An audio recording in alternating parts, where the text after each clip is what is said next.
Mungkin ini adalah sesi terakhir ya. Dan selama saya mengikuti kegiatan ini Pak, yang pertama dulu saya ucapkan banyak terima kasih. Karena banyak ilmu-ilmu baru yang saya dapatkan tentang Microsoft melalui Orbit Guru Merdeka atau OGM.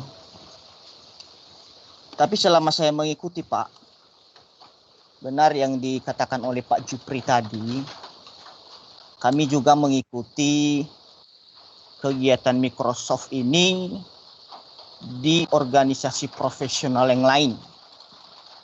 Seperti saya Pak, saya mengikutinya itu di Virtual Education Academy. Dan sebenarnya tidak jauh beda apa yang kita pelajari selama kurang lebih 3 bulan ya di OGM ini. Tapi saya lihat secara pribadi, kadang-kadang saya bingung Pak. Kita belajar Microsoft, tetapi kita lebih fokus pada teoritisnya, tidak pada prakteknya. Selama saya mengikuti di Virtual Education Academy Pak, artinya setiap fitur-fitur di dalam Microsoft itu kami pelajari dan langsung kami praktekkan. Ya. Contohnya, misalnya ada penugasan dari trainer, para peserta mengerjakan itu dan hasil SS itu akan dikirimkan dalam segmen di Microsoft Teams dan dinilai. Kalau misalnya sudah memenuhi syarat tugas berarti nilainya 100, poinnya 100 Pak. Berarti kalau masih belum memenuhi syarat, dikembalikan untuk diperbaiki oleh peserta itu sendiri. Dan kedua itu pengerjaan tentang self-study Pak. Artinya pengerjaan tugas mandiri ini adalah tugas-tugas yang ada di dalam Microsoft Learn. Modul-modulnya wajib dikerjakan. Dan di sesi terakhir, itu ujiannya itu adalah mempraktekkan secara langsung salah satu fitur-fitur yang sudah dipelajari sebelumnya secara online. Tapi saya lihat selama kita mengikuti pelatihan ini Pak, artinya kita belajar teoritis saja. Artinya kadang-kadang saya bingung, apalah ini? Tidak ada penugasan, hanya kuis biasa itu saja. Karena saya juga pernah jadi trainer Microsoft Pak, saya juga saya bisa buka akunnya trainer, bisa melaporkan. Tetapi jauh beda dengan apa yang kita lakukan di kegiatan audit ini. Kadang-kadang yang peserta yang baru ikut bingung sendiri Pak. Yang seperti apakah Microsoft Teams? Yang seperti apa SWE itu? Tidak ada penjelasan atau praktek secara langsung setiap fitur-fiturnya. Dan berikutnya Pak, kalau kami di Virtual Education Academy itu diberikan akun premium Pak. Artinya kita diberikan kebebasan di OneDrive-nya. Itu sekitar 5 TB Pak. Tapi saya lihat tidak jauh beda dari VIA dengan OGM ini Pak. Sebagai masukan Pak, sebenarnya walaupun saya nanti lulus kategori ikut ujian MCE, ya nggak apa-apa. Saya rasa mungkin sudah hampir 5 kali lebih saya nggak masuk Pak. Karena ada kegiatan yang lain. Dan ini hanya masukan saja Pak, supaya ke depan kegiatan ini lebih fokus pada prakteknya, bukan hanya teori. Kalau teori itu bisa saja dibuat modul, kami pelajari, tapi yang lebih penting adalah prakteknya. Dan terakhir Pak, tidak ada jadwal yang terstruktur.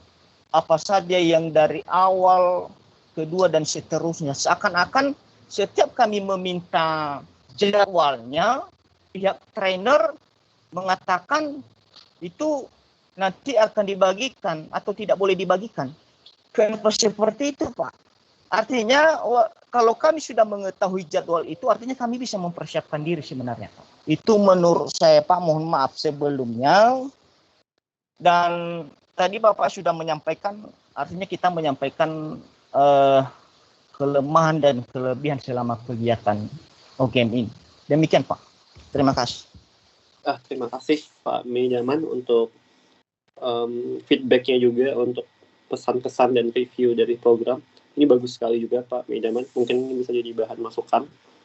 Lebih khusus mungkin untuk yang terkait dengan jadwal terstruktur dan lain-lain ya. Ini memang karena ada kebijakan yang dibikin untuk di awal kemarin yang membuat mungkin adanya kebingungan dari tim trainer dan juga dari learner, dari Bapak Ibu terkait dengan materi yang tidak bisa dibagikan, yang tidak bisa diakses, dan hal-hal lain yang bikin mungkin kesannya dari pembelajaran ini lebih banyak ke sesi teoritis dan hal-hal yang lain. Dan mungkin untuk yang lebih hal-hal lain seperti fokusnya dan lain-lain itu bisa jadi juga mungkin kekurangan atau kelemahan dari kelas kita yang mungkin kedepannya bisa jadi masukan berguna untuk bisa meningkatkan experience belajar dari OGM kalaupun ada programnya untuk selanjutnya. Terima kasih nih Pak Medaman juga, Pak Jupri dan juga Pak Bernanhut tadi. Mungkin kalau Bapak Ibu yang lain masih ada nih, kita masih open ya untuk pesan-pesannya.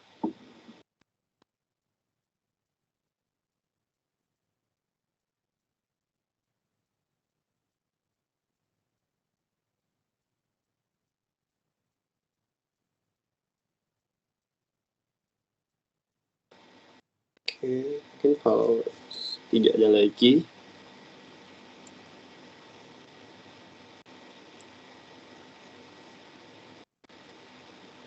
akan coba lanjutkan dulu Bapak Ibu.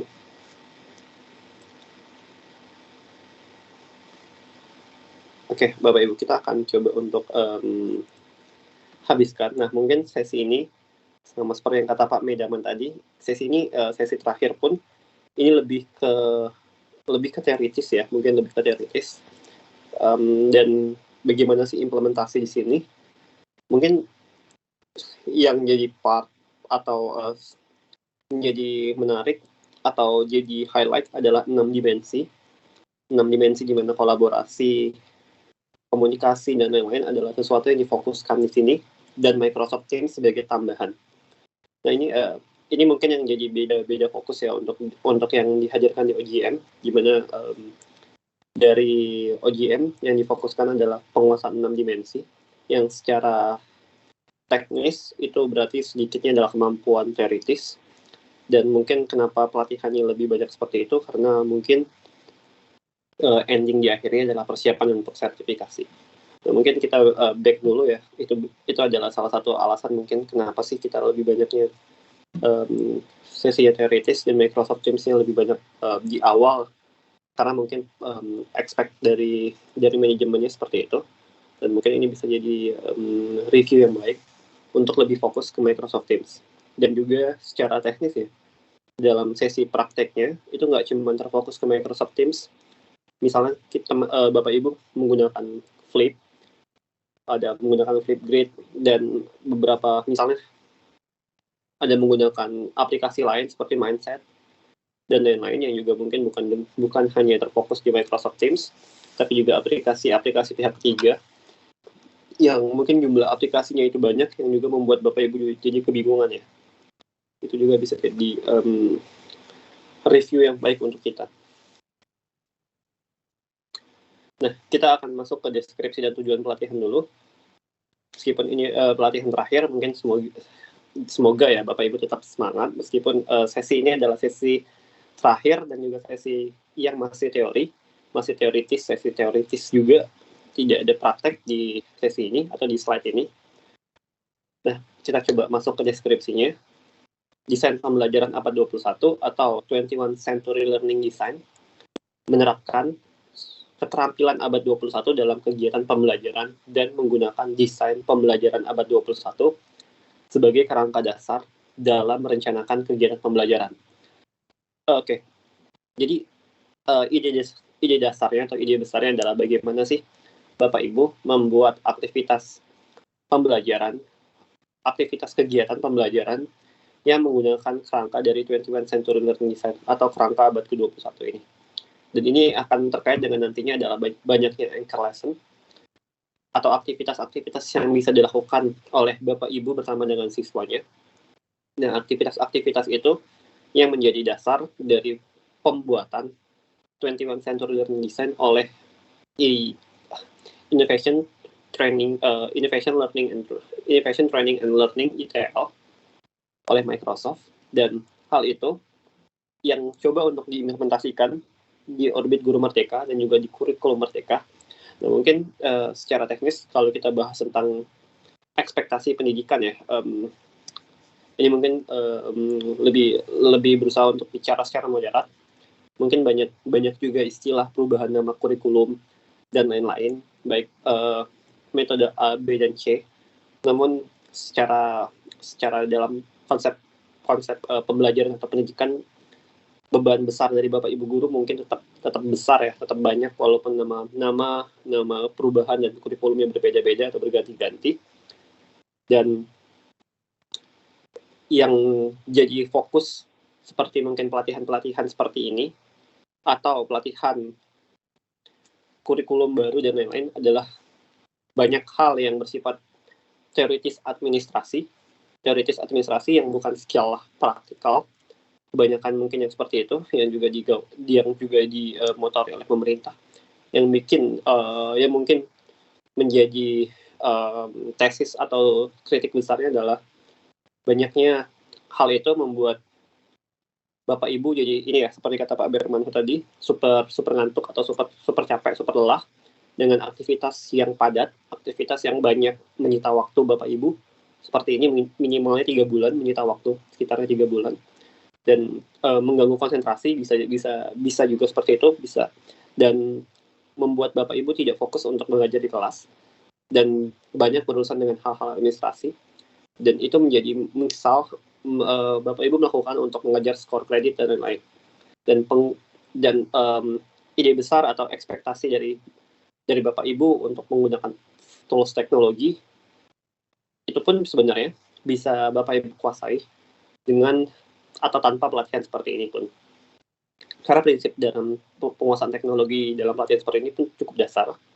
Namun beberapa pelatihan seperti ini itu menggunakan pendekatan 21st Century Learning Design di sini untuk merencanakan sejumlah kegiatan pembelajaran. Nah, mungkin cukup kritisnya adalah dalam kegiatan atau dalam kurikulum atau dalam satu skema pembelajaran seperti ini, itu masih cukup melelahkan untuk diikuti oleh Bapak Ibu, karena Bapak Ibu lebih banyak terfokuskan atau terkonsentrasi dalam kegiatan non mengajar di kelas, dan lebih banyak untuk kegiatan-kegiatan seperti ini, dan itu mungkin akan juga mengganggu proses belajar mengajar, aktivitas Bapak Ibu di kelas, kedekatan Bapak Ibu dengan siswanya dan lain-lain, dan itu pun membuat mungkin hasil yang harusnya optimal menjadi kurang optimal. Nah, itu adalah kritik juga dari saya mungkin untuk beberapa hal yang terkait dengan pendidikan. Mungkin seperti Pak Jupri pernah bilang ya, kritik ininya yang membuat kepala sekolah ya, dari sisi kepala sekolah dari Pak Jupri terkait kurikulum dan lain-lain. Nah, kita lanjut di deskripsinya. Topik pelatihan dari pelatihan ini yang secara umum adalah kita sebut sebagai 21st Century Learning Design, yang Bapak Ibu bisa cek di Microsoft Learn-nya atau di situs Microsoft-nya sebagai 21st Century Learning Design atau desain pembelajaran abad 21 dalam bahasa Indonesia. Itu menyajikan berbagai kegiatan. Kegiatan praktik di sini bukanlah kegiatan praktik menggunakan Microsoft Teams, namun suatu kegiatan yang disebut nanti sebagai code atau anchor lesson. Nanti di situ Bapak Ibu akan melihat kegiatan yang disebut sebagai kita sebut nantinya ada code-nya, apakah itu masuk ke dalam level 1, level 2, dengan misalnya dengan rubrik tertentu dan lain-lain. Nah, kegiatan praktik yang seperti itu dimaksudkan agar Bapak Ibu pendidik dapat merefleksikan kegiatan pembelajarannya serta kegiatan pembelajaran dari guru lain.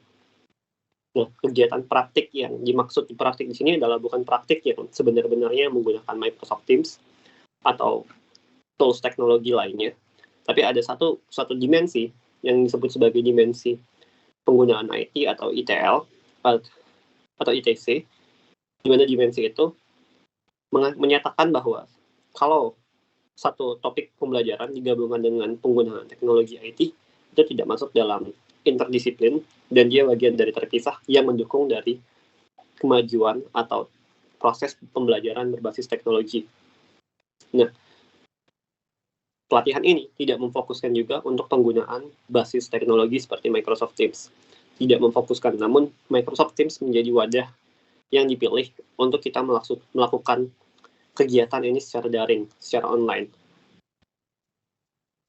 Nah, mungkin akan jadi catatan ya, apakah pembelajaran Microsoft Teams yang difokuskan di awal itu efektif atau tidak. Mungkin kritiknya adalah dengan memfokuskan beberapa sesi untuk di Microsoft Teams yang seperti itu pun mungkin tidak cukup efektif ya untuk membuat peserta, Bapak Ibu dapat melihat banyaknya fitur dari Microsoft Teams dan lain-lain ya, dengan tujuan pelatihan yang tidak memfokuskan pada satu tools teknologi atau lebih menitikberatkan untuk menggunakan tools dari Microsoft Teams.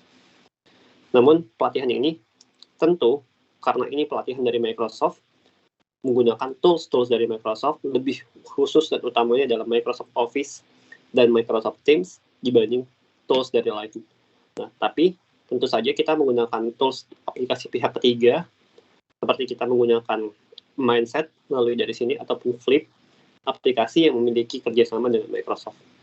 Nah, dari situlah kita lihat bagaimana tujuan pelatihannya. Di sini, yang pertama, bagaimana Bapak Ibu pendidik dapat mengetahui peserta didik sedang mengembangkan keterampilan abad 21. Dalam konteks mengembangkan keterampilan, itu tidak terlepas hanya menggunakan keterampilan atau tools atau alat-alat dari Microsoft. Bapak Ibu bisa men-encourage, bisa mengatakan kepada siswa, mereka bisa mengembangkan keterampilan digital, keterampilan abad 21, ataupun literasi digital dengan menggunakan banyak tools teknologi lain. Nah, karena pelatihan ini menggunakan framework yang dibuat oleh Microsoft, tools teknologi yang kita gunakan adalah tools teknologi dari Microsoft. Jadi seperti kita menjadi salesnya dari Microsoft yang membantu untuk mempromosikan tools teknologi yang dimiliki oleh Microsoft.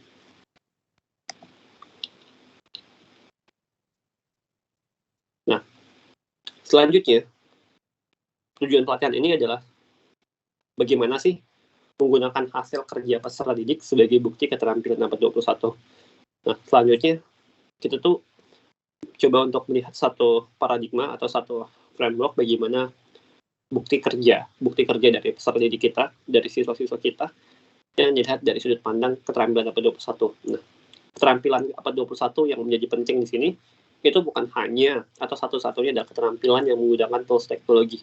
Namun keterampilan lain adalah kolaborasi, komunikasi, bagaimana bisa dia berpikir secara kritis, bagaimana dia bisa melakukan inovasi, bagaimana dia bisa mengkonstruksi pengetahuannya, bagaimana siswa-siswa kita juga bisa melakukan refleksi diri, dan lain-lain. Dan semua itu bisa dengan menggunakan bantuan dari tools teknologi. Maka ada satu dimensi terpisah, yaitu bagaimana penggunaan tools teknologi. Nah, lalu yang ketiga adalah tujuan dari sini adalah apa sih dampak penerapan desain pembelajaran abad 21 dalam praktik kegiatan pembelajaran. Nah, di sini mungkin yang menarik ya, kalau misalnya apakah desain pembelajaran abad ke-21 ini berhasil meningkatkan minat belajar dari siswa? Apakah desain pembelajaran abad ke-21 ini berhasil meningkatkan pengetahuan siswa? Dan dalam pelatihan ini, yang coba untuk difokuskan adalah pendekatan ke siswa. Jadi mungkin kita punya perbedaan cara bagaimana di sini tools yang digunakan adalah tools yang berusaha untuk memudahkan, dan pelatihan ini berusaha untuk mengajak Bapak Ibu untuk membuat satu kegiatan pembelajaran atau satu kesepahaman bahwa kegiatan seperti ini di-encourage untuk menciptakan desain atau learning pembelajaran yang menciptakan aktivitas kegiatan yang menyenangkan di dalam ruang kelas. Bagaimana siswa dapat termotivasi, bagaimana siswa dapat semangat belajar, dan lain-lain.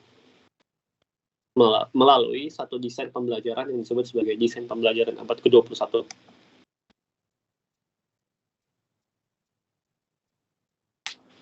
Nah, lanjut tujuan pelatihan yang keempat, apa yang guru pikirkan, testimoni guru dan juga peserta didik. Nah, tadi kita udah bahas sedikit ya tentang testimoni atau sedikit ya tentang apa yang Bapak Ibu rasakan dan pikirkan dari program ini. Nanti kalau misalnya Bapak Ibu yang lain yang masih punya unek-unek atau mungkin punya saran, kritik, perbaikan terkait juga program, boleh sekali ya Bapak Ibu untuk didiskusikan atau untuk dikomunikasikan. Oke, ini kita lihat dulu yang pertama, mind map dari desain pembelajaran abad ke-21. Ada 6 dimensi yang menjadi penting. Yang pertama ada kolaborasi, yang kita pelajari pertama. Yang kedua, komunikasi terampil. Yang ketiga, konstruksi pengetahuan. Yang keempatnya, regulasi diri. Yang kelima, pemecahan masalah dalam konteks dunia nyata dan inovasi. Serta yang keenam, ini ada typo ya, pemanfaatan TIK dalam kegiatan pembelajaran.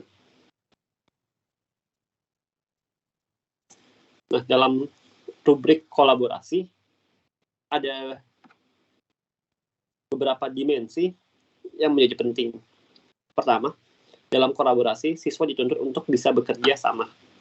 Lalu mereka harus memiliki atau bekerja dengan tanggung jawab yang bersama. Lalu siswa juga harus membuat keputusan substantif dan mereka, siswa kita juga dituntut untuk bisa bekerja secara interdependen. Nah, 4 poin itu, baik bekerja sama, tanggung jawab, keputusan substantif, dan juga bekerja secara interdependen adalah poin-poin penilaian untuk satu kegiatan, satu desain kegiatan pembelajaran bisa disebut sebagai kolaborasi atau tidak. Jika siswa tidak bekerja sama dalam kegiatan pembelajarannya, maka satu kegiatan tidak disebut sebagai kegiatan yang bekerja sama. Meskipun siswa menggunakan tools teknologi, misal menggunakan Zoom, Google Meet, atau Microsoft Teams. Namun jika siswa tidak bekerja secara bersama, maka siswa tidak disebut sebagai melakukan kolaborasi. Nah, jika pun siswa bekerja secara bersama, namun tidak ada tanggung jawab, tidak ada share responsibility atau tanggung jawab bersama di situ, siswa hanya ada di tahap awal dari kolaborasi. Dan tahap akhir dari kolaborasi adalah bagaimana siswa bisa bekerja secara interdependen. Mereka bisa bekerja dan saling bergantung antara satu sama lain dalam atau untuk menyelesaikan satu tugasnya. Nah, lanjut untuk ke dimensi yang kedua, yaitu komunikasi terampil. Komunikasi terampil dimulai dari poin komunikasi yang diperluas. Lanjut komunikasi multimodal, lalu membutuhkan bukti pendukung untuk berkomunikasi, dan yang terakhir adalah komunikasi dirancang untuk audiens yang tertentu. Komunikasi terampil dimulai dari satu gagasan bahwa komunikasinya itu perlu diperluas. Komunikasinya itu terdiri dari satu gagasan yang tidak hanya sederhana dan juga tidak hanya tunggal, tapi juga terdiri dari gagasan-gagasan yang cukup kompleks, dan mulai dari komunikasi diperluas itu menuju ke komunikasi yang multimodal, menggunakan banyak tools teknologi seperti tools teknologi dari Microsoft, di mana Microsoft memiliki banyak tools teknologi, di mana multimodal artinya multi, tidak hanya satu, bisa menggunakan Microsoft Teams dan PowerPoint, ataupun menggunakan Microsoft Word dan Sway dalam media komunikasinya. Dan mungkin ya, yang jadi PR dari pelatihan ini adalah bagaimana nanti kita menggunakan tools teknologi secara lebih komprehensif dan secara lebih detail ya untuk next pelatihan. Mungkin kita juga bisa mensuggest juga untuk satu topik pelatihan yang lebih memfokuskan bukan hanya pada tajuknya saja, misalnya penggunaan teknologi, misal pengenalan Microsoft Teams dan lain-lain, tapi bagaimana satu tajuk yang full. Jadi Teams tidak perlu dibahas misal 2-3 kali, tapi satu kali, tapi itu full dan komprehensif tentang Microsoft Teams, dan mungkin dirasa itu akan jadi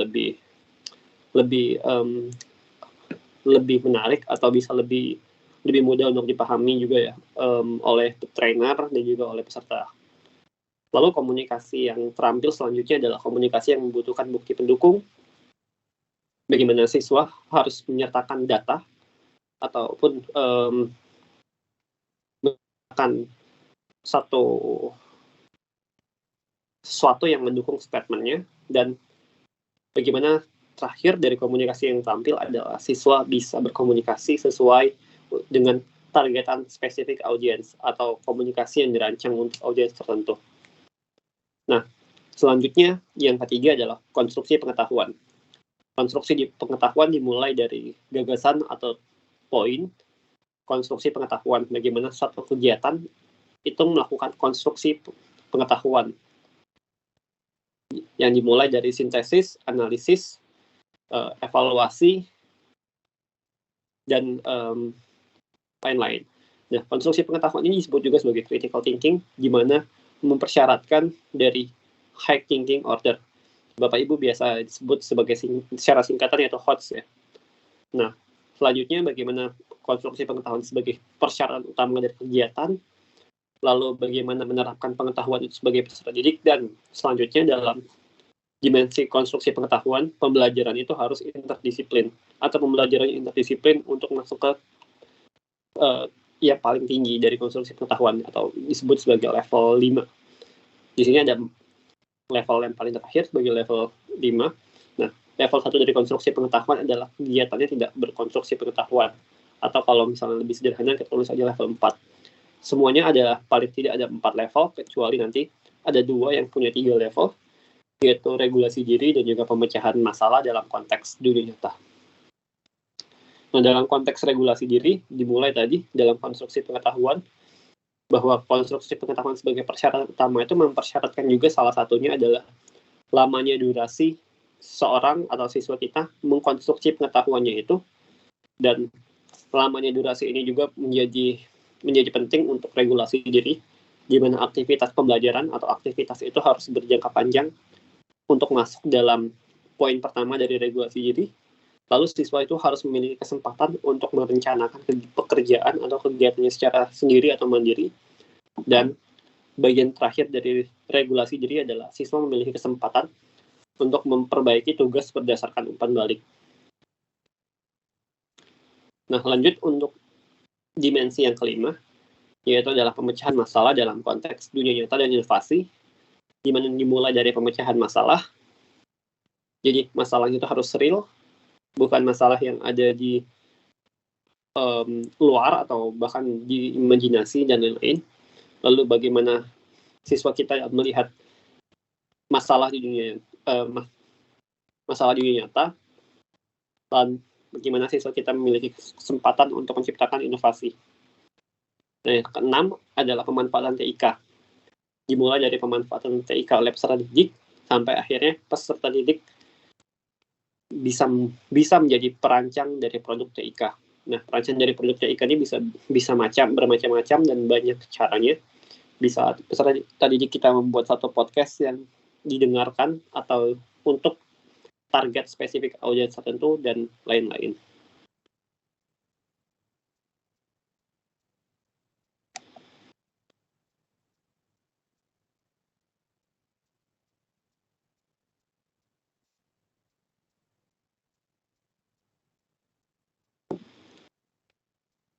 Oke, kita lanjut untuk meninjau dimensi dari 21 Century Learning Design.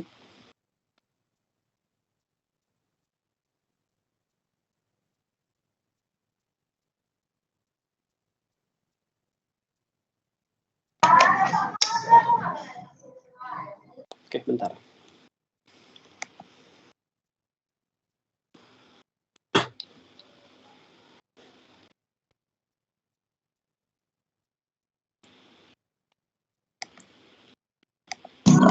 Pak Febri, izin bisa?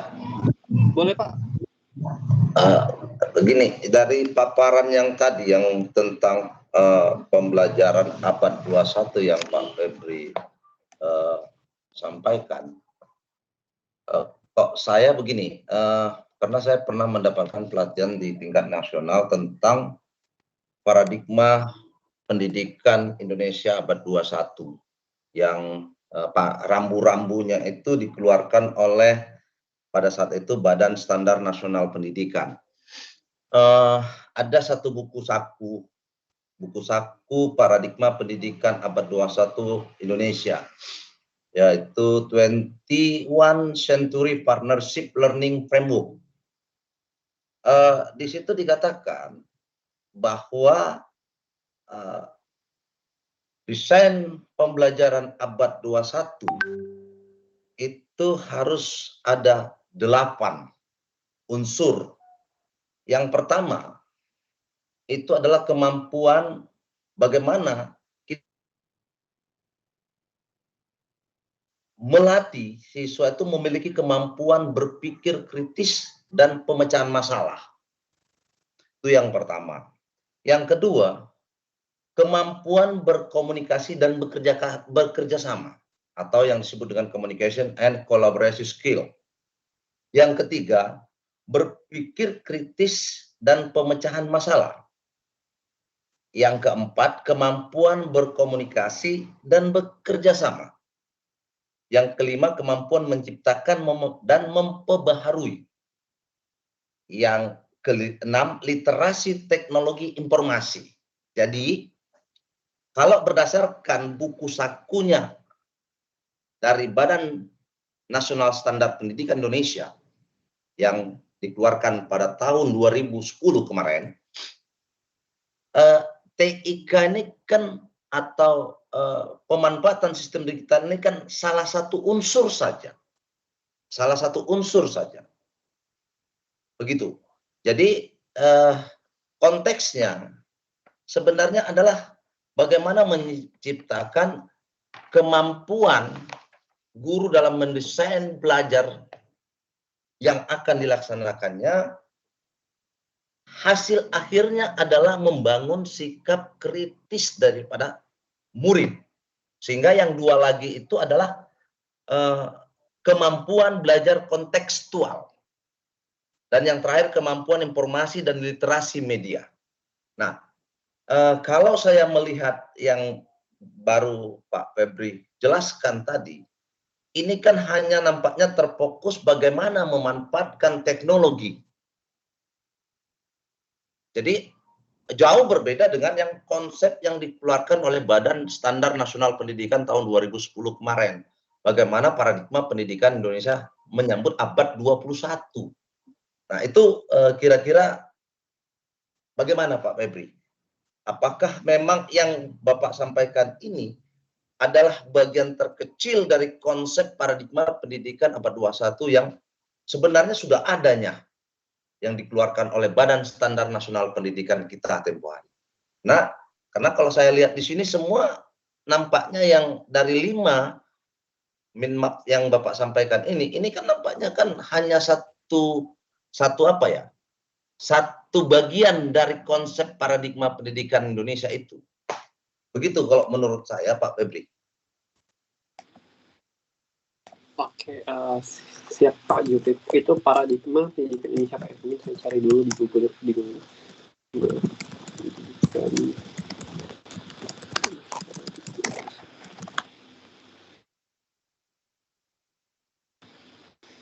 Oke, mungkin sambil menunggu ini.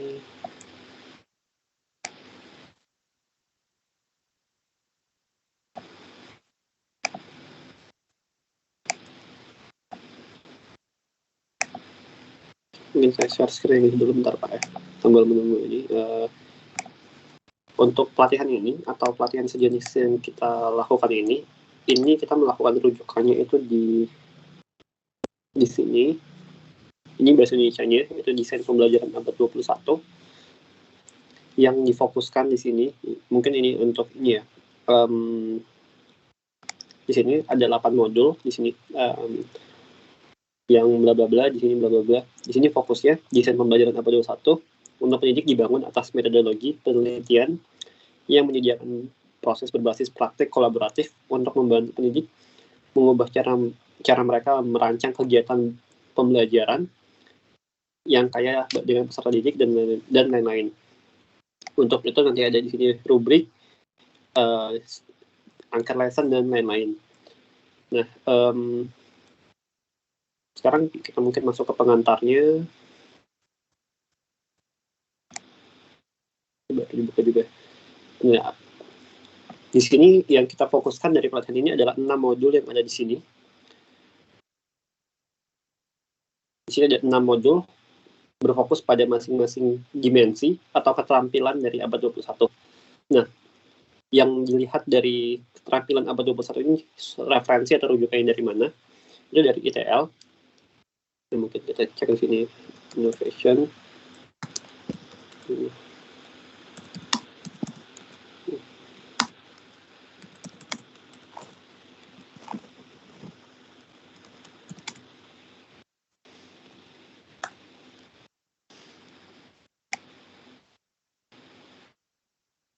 Gitu.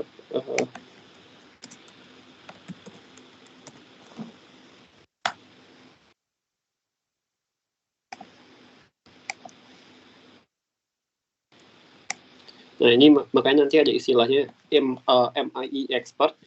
Jadi kita rujukannya adalah dari sini, dari Microsoft Innovative Educator. Jadi rujukan pelatihannya itu menggunakan sini. Nah, di sini nanti ada banyak sekali jenisnya. Dan yang digunakan adalah dalam bahasa Indonesia tadi adalah desain pembelajaran abad 21.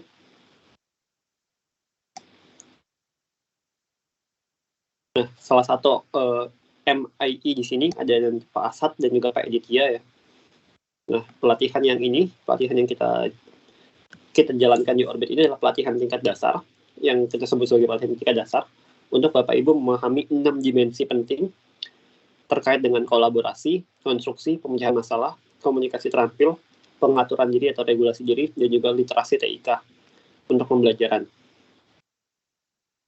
Dan modul-modul ini itu mungkin sedikit berbeda atau mungkin ada kesamaan sedikit dengan yang tadi disebut sebagai Pak Jupri ya, paradigma pendidikan Indonesia. Nah, mungkin nanti kalau ada di sini Pak Asad atau Pak Edi, mungkin nanti bisa bantu jelasan. Coba saya cek ya. Ada nggak nih Pak Asad atau Pak Edi ya?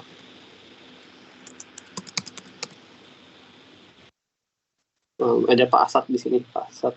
Mungkin juga Pak Asad ada Pak Asad dan juga Pak Edi juga di sini dari Microsoft, dari MIE-nya. Mungkin nanti bisa bantu untuk lebih menjelaskan nih bagaimana sih perbedaan antara paradigma pendidikan Indonesia yang tadi disebut sebagai paradigma pendidikan nasional sama Pak Jupri paradigma belajar abad 21 ya tadi.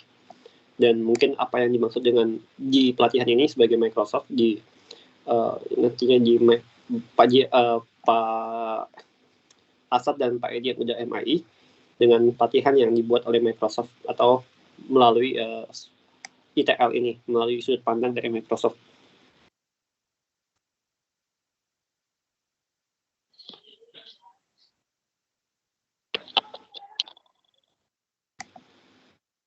Ya, halo Pak. Halo Pak. Ya, halo Pak.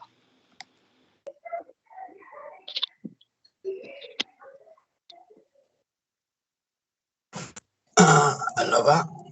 Ya, halo Pak. Kedengaran Pak suaranya Pak. Ya. Terima kasih Febri. Untuk keterampilan abad 21 yang hari ini dipelajari yang terdiri dari 6 dimensi adalah keterampilan yang diinisiasi oleh pihak Microsoft. Sementara apa yang tadi dijelaskan oleh Pak Jupri mendapatkan atau ada beberapa penambahan. Kalau tadi Pak Jupri menyebutkan sekitar 8. Secara umum seperti yang tadi sudah Pak Febri sampaikan, bahwa ada beberapa kesamaan, tetapi seperti yang tadi saya sebutkan ada beberapa penambahan yang pada dasarnya di antara keduanya adalah keterampilan-keterampilan yang mutlak atau yang secara umum urgen untuk dikuasai khususnya oleh para pendidik dan siswa, karena di pembelajaran abad 21 ini tidak lagi ada bagaimana memahami, tetapi pada bagaimana mengkritisi. Critical thinking itu menjadi kata kunci. Artinya tidak lagi hanya sekedar mentransfer apa yang sebelumnya itu sudah dianggap mapan sebagai teori. Penyebutannya kalau sekedar pemahaman, pengetahuan, pengaplikasian itu masih dianggap pengetahuan-pengetahuan yang sifatnya dasar, yang dia hanya sekedar transfer of knowledge.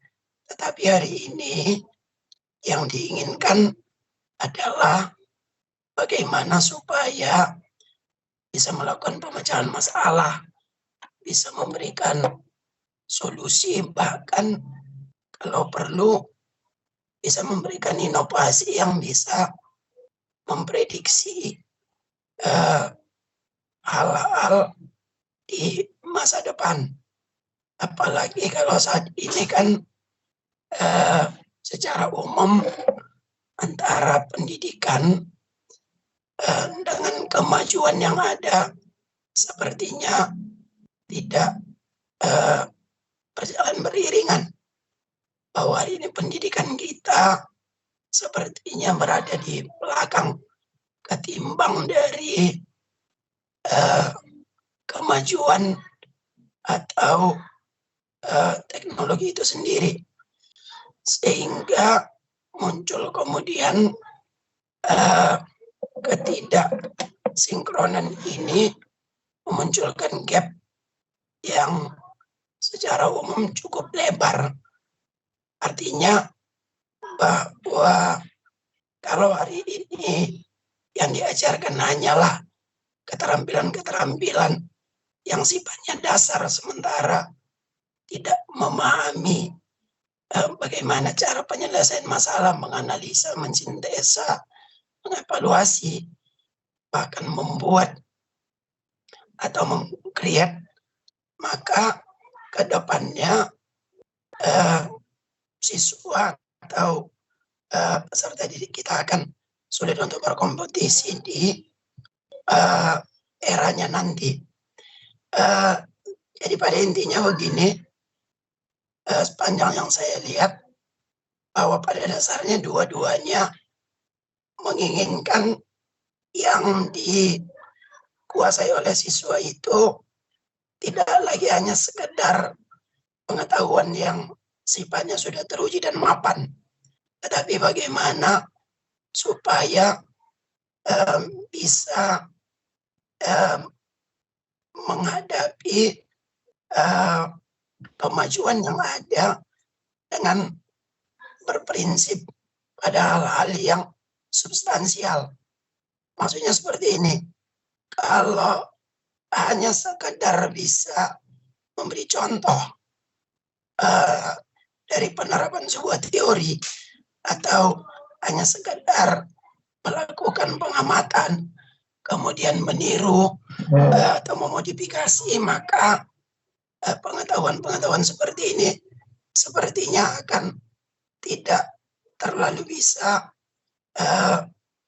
diterapkan di masa depan, karena inovasi bahkan ide-ide original itu mutlak diperlukan.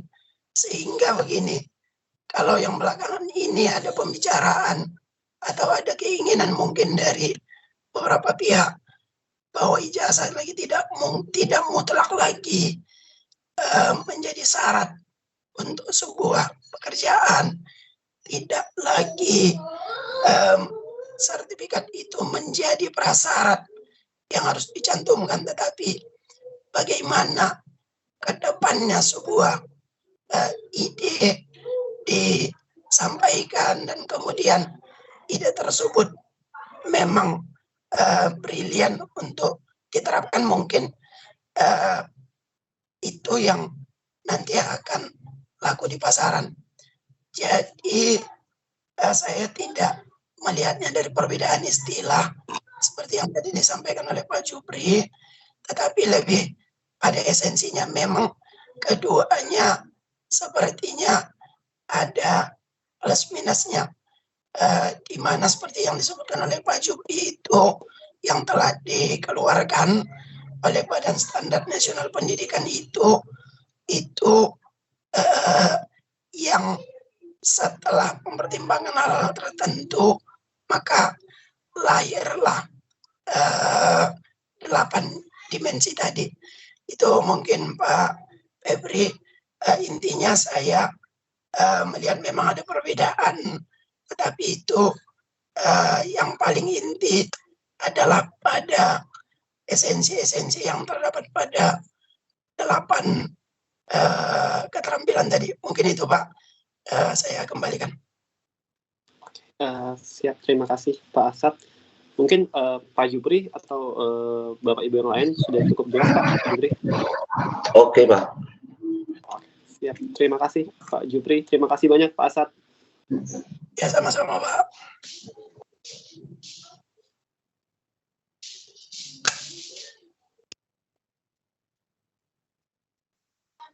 Kita lanjut sebentar Bapak Ibu.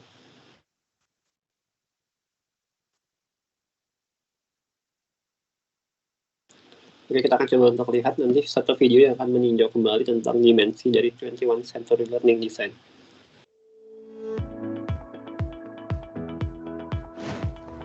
We made it! You've come so far, and we've learned so much together. Together with our showcase educators from around the world, we've discovered how research-based principles are put into practice and how lives are changed through the dimensions of 21st century learning. I'm proud of you for preparing our learners for life in the 21st century. 21CLD helps us incorporate a range of skills into our learning activities, in addition to core subject matter knowledge, so our young people will know how to apply their core knowledge in real-world situations. As I briefly recap each dimension, I encourage you to think about your own learners and how each dimension applies to them. Because your learners in your area of the world have varying needs, consider your demographic before you begin. Then, together, we can design learning opportunities to address those needs. When considering knowledge construction, we need to ask ourselves, will my learners be required to construct and apply knowledge? And will that knowledge be interdisciplinary? When considering collaboration, will my learners share responsibility and make substantive decisions with others? Will their work be interdependent? When it comes to real-world problem solving, we ask, does the learning activity require the solution of authentic, real-world problems? And will those solutions be implemented in the real world? If considering skilled communication, we reflect, will my learners communicate their thoughts and ideas on a concept or issue? And will that communication be supported with evidence and designed with a particular audience in mind? When contemplating self-regulation, is this activity long-term? And will my learners plan and monitor their own work, as well as make revisions based on feedback or self-assessment? And finally, when evaluating ICT for learning, we ask, will ICT be necessary for learners in their knowledge construction? Will learners be designers of an ICT product for a real audience? Remember, you can focus on one skill or a few at a time. The decision is entirely yours when it comes to your learners' needs and your instructional goals.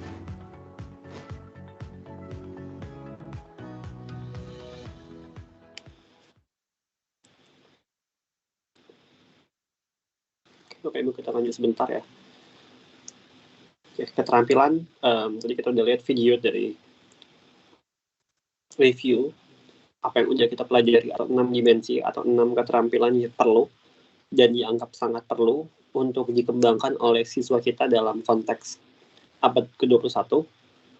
Keterampilan di luar pengetahuan materi pelajaran inti itu perlu dikembangkan melalui kegiatan pembelajaran dalam rangka mempersiapkan peserta didik untuk bisa hidup, belajar, dan bekerja di abad 21 ini.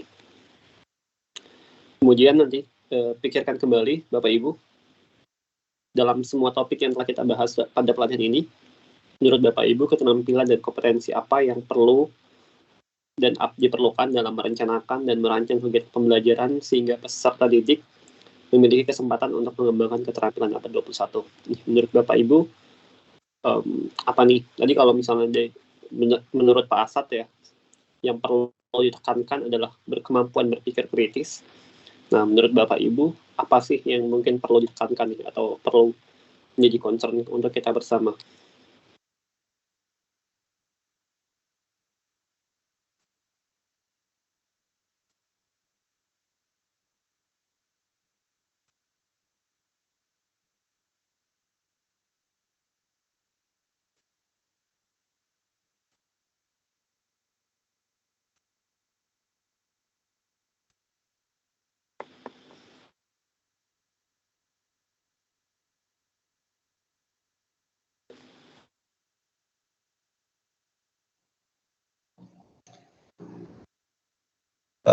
Izin Pak Pobri. Iya, halo Pak. Di samping hal-hal yang telah disampaikan tadi, ada beberapa pondasi yang kemudian nanti ini menjadi sebuah aspek yang berbasis karakter dan perilaku bagi setiap terutama siswa yang harus ditanamkan di samping aspek-aspek yang tadi. Yang pertama, kita jangan lupa bahwa juga harus diperlukan di sini leadership, yaitu kita harus sebagai guru harus mampu memberikan semacam pembelajaran atau pelatihan di mana akhir daripada pembelajaran itu kita menuntut kepada si anak itu memiliki sikap dan kemampuan untuk menjadi seorang pemimpin yang berada di depan, kemudian memiliki inisiatif, serta memiliki ide-ide sebagai terobosan baru. Yang kedua, bagaimana kita menciptakan sikap yang bertanggung jawab. Ya, artinya kita memberikan pembelajaran itu dalam rangka menanamkan sikap yang bertanggung jawab terhadap apa yang telah dilakukan oleh seorang, terutama siswa kita itu sendiri. Yang ketiga, mungkin etik. Dalam hal ini bagaimana kita menanamkan kepada peserta didik, bagaimana menghargai dan menjunjung tinggi pelaksanaan etika dalam menjalankan kehidupan sosial baik di dalam lingkungan sekolah maupun di luar lingkungan sekolah. Yang mungkin berikutnya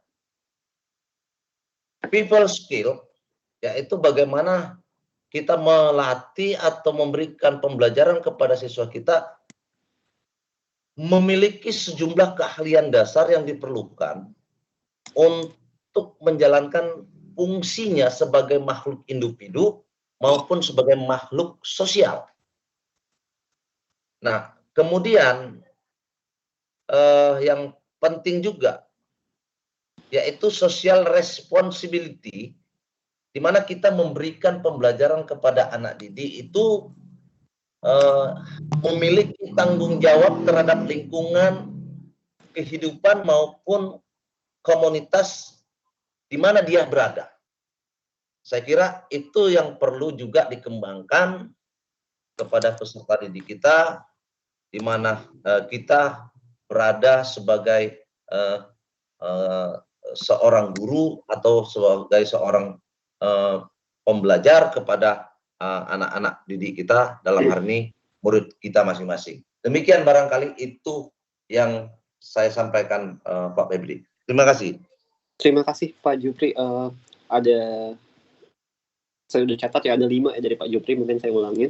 Pertama ada leadership, yang kedua sikap bertanggung jawab, yang ketiga etik atau etika, 4 people skill, yang kelima ada social responsibility.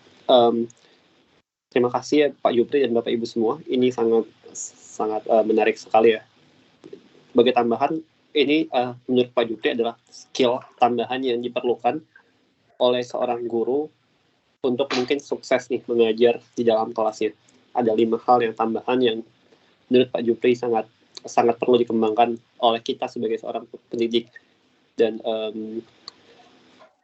untuk saya ya secara pribadi yang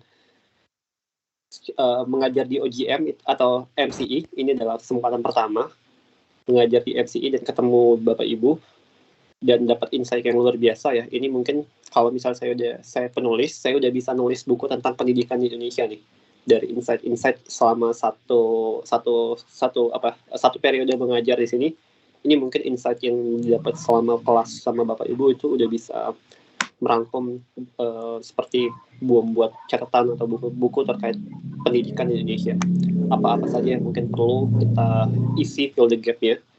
Dan mungkin sebagai pertama ya, leadership, saya setuju sekali dan ada istilah tuh mungkin dari Bapak Ibu, great leader are great communicator. Jadi salah satu skill yang penting juga untuk seorang leader adalah skill komunikasi. Dan great leader yang hebat adalah leader yang juga bisa mengkomunikasikannya dengan baik. Oke, Bapak Ibu, ini seperti biasa ya, sekarang udah jam 15:10. Apakah kita ini mau istirahat dulu nih Bapak Ibu?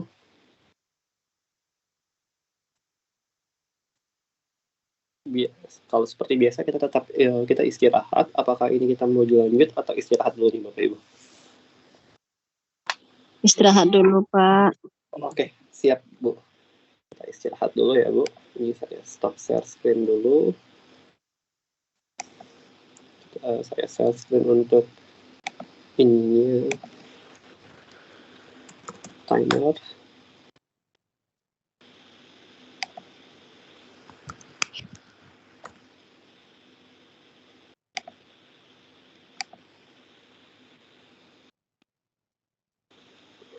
Oke, saya share screen untuk timer ya.